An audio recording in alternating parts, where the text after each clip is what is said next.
Había algunhas maneiras de peregrinar verdadeiramente curiosas, tamén admitidas pola Iglesia. Por exemplo, se alguén fixera un voto ofrecido de vir a Santiago e non se encontraba en condicións por enfermedade ou outras circunstancias, podía enviar a outra persona na súa representación.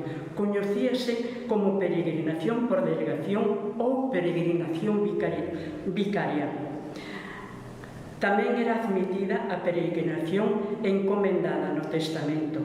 Dábanse casos nos que a persoa que fixera a promesa de vir a Santiago morría sin cumprila. No seu testamento soía encomendar a un heredeiro que peregrinase no seu nome antes de facerse propietario da súa heredanza.